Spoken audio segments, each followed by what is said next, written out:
नमस्कार दोस्तों, स्वागत है आप सभी का हमारे YouTube channel Hindi tutorial Kekri पर। दोस्तों, आज हम बात करेंगे कक्षा 10 क्षितिज पुस्तक के पाठ सेनापति के बारे में।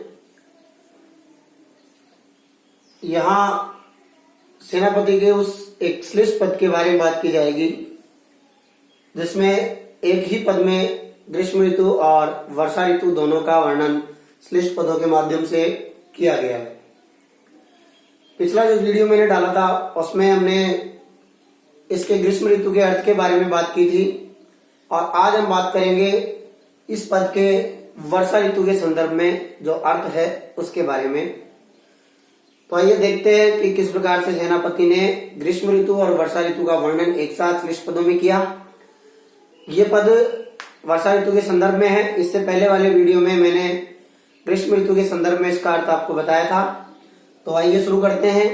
शुरू करने से पहले एक निवेदन आपसे कि अगर आपको वीडियो पसंद आए तो प्लीज चैनल को सब्सक्राइब करें, लाइक और शेयर करना ना भूलें। तो देखते हैं अर्थ। इस पद में हम वर्षा ऋतु के बारे में बात करेंगे कि वर्षा ऋतु के मौसम में किस प्रकार से वातावरण रहता है। देखें, क्षितिज अंबर जले हैं चारी ओर छोड़। इस प्रकार से ग्रीष्म ऋतु में सूर्य की रोशनी से चारों ओर जल रहे थे। धरती और आकाश का प्रत्येक कोना सूर्य की तपन से जल रहा था। उसी प्रकार से यहाँ पर धरती और अंबर में जल यानी पानी, यानी कि धरती के और आकाश के प्रत्येक कोने पर पानी ही पानी, जल ही जल विद्यमान है। तीन तरवर सभी को रूप भरे हुए और जल की अत्यधिक मात्रा से या जल की अत्यधिक अतिवृष्टि से, बारिश की अत्यधिकता से क्या हो रहा है, तीन तरवर सभी को रूप हुए, यानी कि उसने सबको ही उजाड़ दिया है।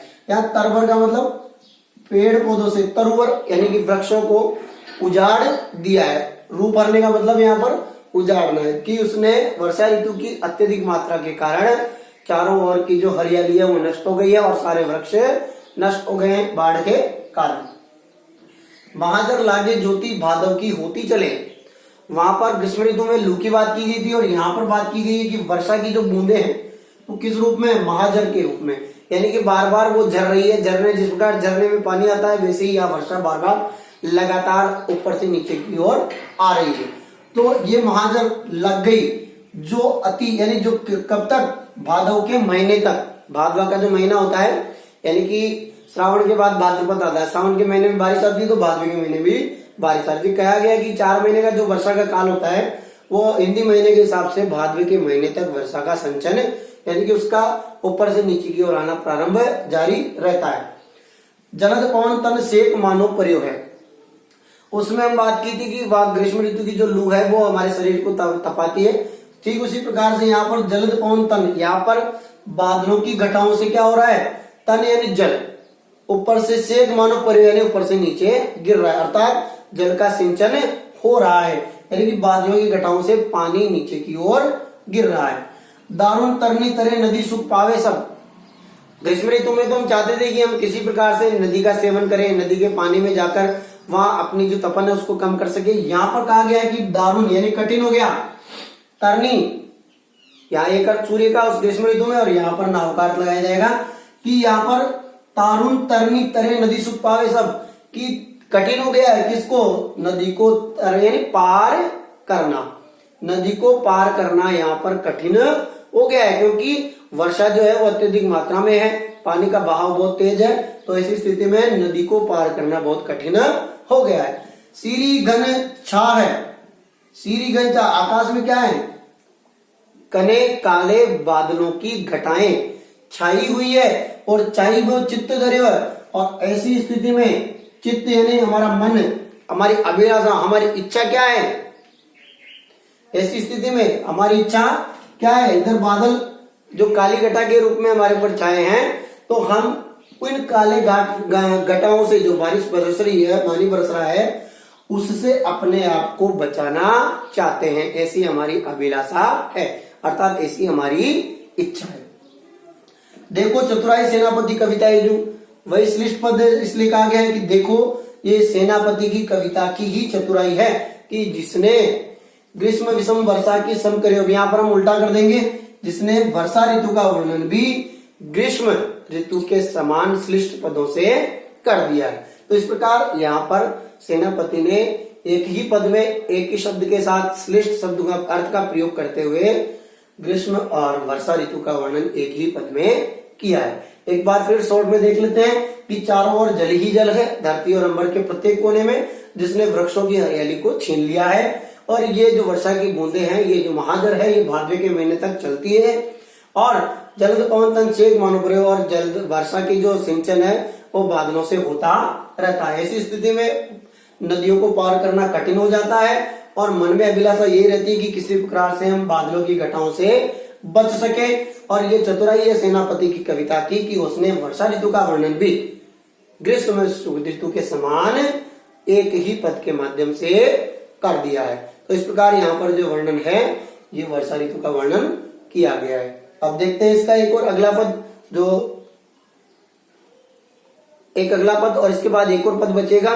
तो इस वीडियो में मैं आपको केवल एक पद के बारे में बात करूंगा और नेक्स्ट वीडियो में मैं फिर से एक पद जो शेष बचा है इसका उसके बारे में बात करूंगा। तो देखें अगला पद सेनापति का। इस पद में भी वर्षा ऋतु का ही वर्णन है और वर्षा ऋतु में श्रावण मास का वर्णन है। सावन का महीना, पवन करे शोर, जीरा झूमे ऐसे जैसे मन में लागे। यहाँ पर भी सावन के महीने की बात की गई है जो वर्षा ऋतु के दौरान ही आता है। और इस पद में दो सखियां आपस में वार्तालाप करती हुई बताई गई है कि किस प्रकार से सावन के महीने में उस सखी को एहसास हो रहा है कि क्योंकि इसी महीने में उनके पति ने या उसके प्रियतम ने उसको आने के लिए कहा था और अभी तक वो आया नहीं है। साथ ही सावन के महीने में जिस प्रकार की स्थिति उत्पन्न होती है प्रकृति में, उसके बारे में यहाँ पर बताया गया है कि एक सखी दूसरी सखी से कह रही है कि यह सखी दामिनी दमक, दामिनी यानी बिजली, दमक रही यानी चमक रही है, सूर्य चाप की चमक और इंद्रधनुष। सूर्य चाप, चाप का मतलब होता है धनुष और सूर्य यानी देवता, यहाँ पर सूर्य चाप का अर्थ है इंद्रधनुष। यानी वर्षा ऋतु में आपने देखा होगा रेनबो, इंद्रधनुष, उसके बारे में बात की जा रही है कि बिजली चमकती है और इंद्रधनुष की चमक दिखाई दे रही। श्याम यानी यहाँ पर काली घटाओं के लिए कहा गया है कि काली घटा की झमक, यानी कि वो अत्यधिक काली घटाएं जो है वो गरज गरज कर क्या कर रही है, बरस रही है चारों ओर। तो अति घोर घनघोर है, यानी कि काले बादलों की घटाएं बहुत ज्यादा मात्रा में और भयंकर है, घनघोर है। कोकिला, कोकिला यानी कोयल, कलापी यानी मोर। सावन के महीने में कोयल और मोर, कुकल यानी मधुर, कुजद यानी ध्वनि में, जित तित इधर उधर, यानी कि सावन के महीने में कोयल और मोर मधुर स्वर में यहाँ और वहां बोलते हुए दिखाई देते हैं। यानी कूक, उनकी जो कूक है, उनकी जो आवाज है वो सुनाई देती है।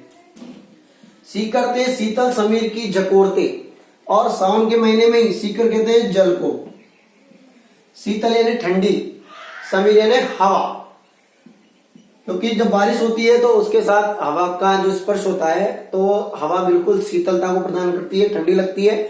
इसीलिए कहा गया है कि सीकरते शीतल, यानी कि जल के समान शीतल करने वाली हवाएं जकोरते, जगजोर रही है।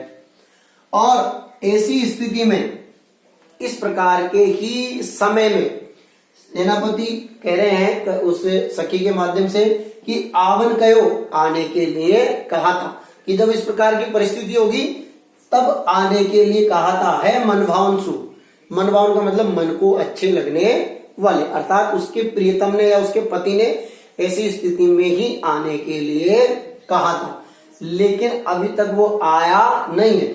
इसीलिए वो सखी कह रही कि लाग्यो तरसावन विरह जोड़ते, इसीलिए उसको विरह जुड़ यानी कि विरह रूपी पीड़ा, ज्वर यानी बुखार सखी को लगा है, तरसावन यानी तड़पाने लगा है, विरह का जुड़ यानी बुखार, जोर से उसको अपने प्रीतम की अत्यधिक याद आ रही है, इसलिए कहा गया है कि वीर्य रूपी ज्वर जो बुखार है उसको तड़पा रहा है।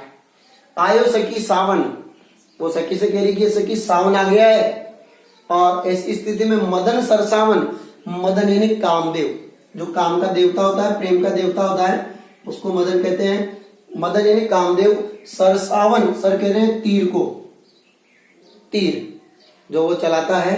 सरसावन लग्यो है, बरसावन सलील चहु ओढ़ते, बरसाने का मतलब है यहाँ पर ऊपर से गिराना, सलील का मतलब है जल, यानी कि यहाँ कामदेव जो है उसके लिए कहा गया है कि जल रूपी बाण ऊपर से बरसाने लग गया है। यानी कि एक तरह से हम कह सकते हैं कि सावन तो कामदेव हो गया, और इस सावन में जो वर्षा की बूंदे हैं